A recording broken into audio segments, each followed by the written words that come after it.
Guys, I'm about done with this show. It's full of race bait, it's boring, I'm getting tired of reviewing it, it's that bad. Nick Fury is black, and he's old and tired, and everything is his fault. That's the show. The episode opens up with a montage that should have been in the first episode, a recap from Captain Marvel showing the Skrulls being hunted by the Kree, and Fury and Danvers promising to find them a home. We start off with a scene from 97, where Fury is convincing the Skrulls to work for him, basically as spies, and saying if they do that, he will keep his promise to find them a home. Talos and Soren are the first ones to back him up. We also meet Child Gravik in this scene, and somebody describes him as being smart and determined, and saying that he flew a spaceship all by himself right after his parents were killed. Then we pick up where the last episode left off. The explosion has just happened. We're still having chaos. The leader of the Americans against Russia has been arrested, and global tensions are on the rise. We take another shot at him being old and worn out. We have a small scene with Agent Hill's mother confronting him at her funeral and saying it's all his fault. Cut to Fury and Talos on a train together, escaping the scene of the explosion, assessing what just happened. Russian authorities are going door to door on the train looking for a black American. Did you remember that Nick Fury is black? Don't worry, because he's about to give a made-up story from his time in Jim Crow America. He starts telling Talos about his time as a child riding a train from Alabama to Detroit, and that he and his family had to stay in the colored car, and they weren't allowed in the dining car, so they had to bring along deviled eggs and fried chicken. He says he and his mom used to play games, and one time they played a game called Tell Me Something I Don't Know,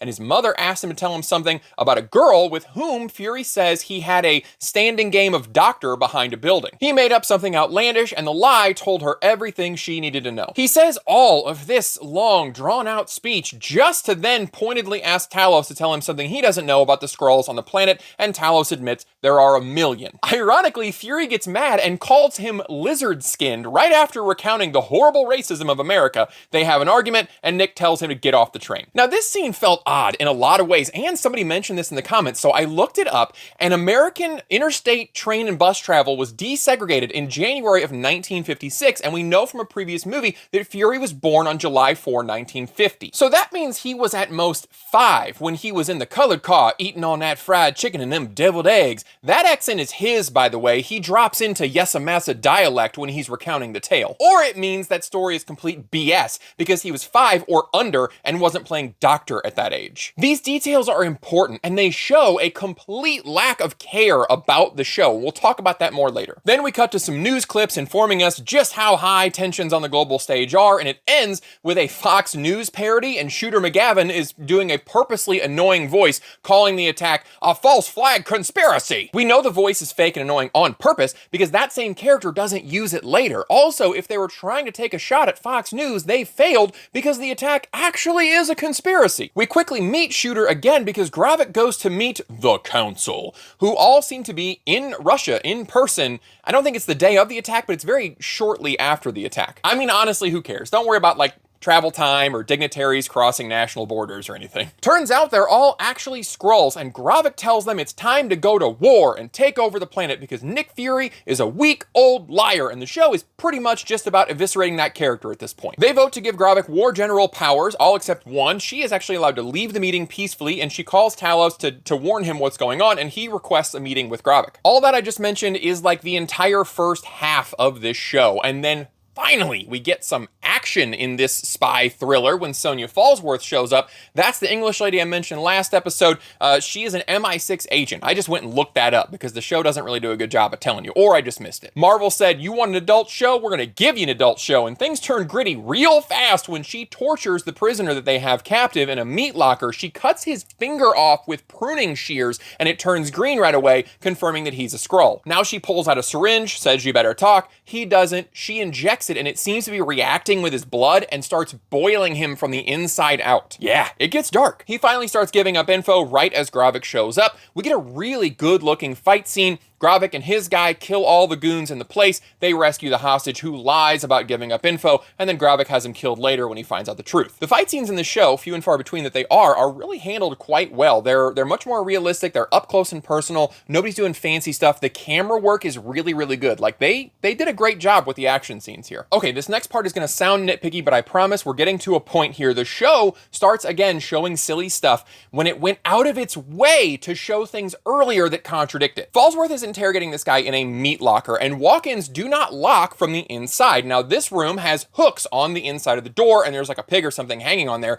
As the last guy leaves, she finds a bar and hangs it on the hook sideways so that the door cannot swing open. When Gravik and his guy go to rescue the hostage, they kill everybody, and they slap these like heat charge things on the hinges, and they melt the hinges, and the door falls open. We see as the door falls open, it doesn't even have any hooks on it, and it wouldn't have fallen open because she laid a bar across it. I get this as a silly detail, but it's the kind of thing that happens in a show when nobody gives a crap. They just put stuff on screen, nobody checks the details. They just thought, yeah, slapping some cool hinge melting contraption would be a really cool spy thing for our cool spy show. This is just like Fury's made-up train story. If they had explained less, it wouldn't have mattered. If he had just said, we took a train ride, instead of we went from Alabama to Detroit, we could have just chalked it up to the continued segregation that took place in southern states well into the 60s. If Fallsworth hadn't taken the time to lay a bar across the door, then that wouldn't have mattered. But they did show you those things. They introduced those details and then never followed up on them. That is why the show feels sloppy, because it is. Okay. I'm starting a little heated, which I knew was going to happen because this episode really sucked. And that is why I'm not trying a tea sampler today. I needed a sure thing. I have got some Irish breakfast in here, which is my absolute favorite. I needed a win. The highlight of this show right now is Rhodes. He was an absolute badass in both of his scenes this episode. First, he's at a panel with representatives from other countries, and they're asking him why Nick Fury was even at the bombing.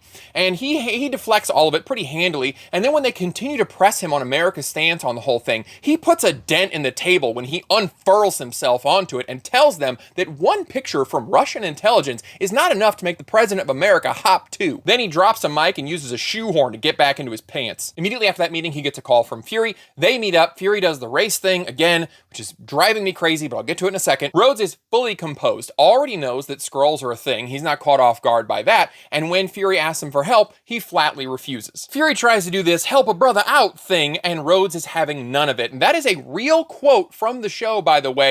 I'm asking you to help a brother out, Fury says to him. Rhodes comes across very strong and centered in both scenes. It's unfortunate that the second scene, his strength comes at the expense of Nick Fury looking like a beaten dog. I am sick to death of the race thing. None of this has ever been brought up before. It has no bearing on this character, and these writers, it's all they can think about. Race, race, race, race, race. Let me tell you something. If your main identity, you as a person watching this, if a huge part of your identity is based on the skin that you were born with or the junk you were born with that you don't have any control over, I just want to tell you, you're a boring person. You need to go get a freaking personality. I don't care if you start trading cryptocurrency and make that your personality. That is a far cry better than basing your whole life on the skin or the junk that you were born with. He basically tells Rhodes, come on, we can't let the white guys have all the power, which is such a disgusting card for anyone to pull, but especially this character who is supposed to be 5 steps ahead. He is supposed to be commanding respect, not because of victim status, but because he has things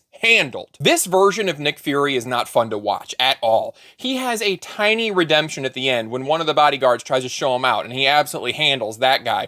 But then he mucks it up with this horrible line. After Rhodes tells him, you're out, he leans in close and says, I'm Nick Fury. Even when I'm out, I'm in. Seriously, that's the writing in the show. Now, we do get a little pushback on the race thing, and I do want to mention this because Rhodes has a great line in here. After Fury is like, oh, we can't let the white guys have all the power, and Rhodes is like, you know what? We took that power from people that don't look like us for a reason, and you're being reckless right now, and just because we look the same doesn't mean that I'm going to allow you to cause chaos. Like, I have to be responsible as a black man with this power, and I was really it was nice to see that part of the conversation, not Nick Fury's race baiting begging. It was nice to see, but honestly, the entire scene was just stupid and didn't need to happen or be centered around race in any way whatsoever. Finally, we get a little bit of an interesting cliffhanger at the end. Fury goes to an old cache, he grabs a car, he goes to a house where we see a Skrull woman making dinner. Fury enters the house, and then she's in human form, and she asks him, hey, what'd you forget? And he grabs a wedding ring off the table, and then they kiss. So Nick seems to be married to a Skrull, but we don't know yet if he knows or not, or what their relationship is like. He's been on a spaceship for several years, but she let him in the house and greeted him very casually, so I don't know what that communication has been looking like. That's a big development, but honestly, I'm about done with this show. Hardly anything happened in a full hour of runtime. We recapped Fury's promise to the Skrulls. Gravik is their war general now. They've infiltrated the highest levels of government all around the world. Fury is a tired old man that everybody hates. Falsworth is terrifyingly calm while torturing someone. Rhodes is cool as hell. Fury has secretly been married to a Skrull. We spent a full hour slowly going over those points. The pacing is horrendous. Anyway, I gotta go watch something good because I'm getting real tired of reviewing garbage. Let me know what you think about this episode and where you think the show might be heading in general. I appreciate you watching. I'll see you next time.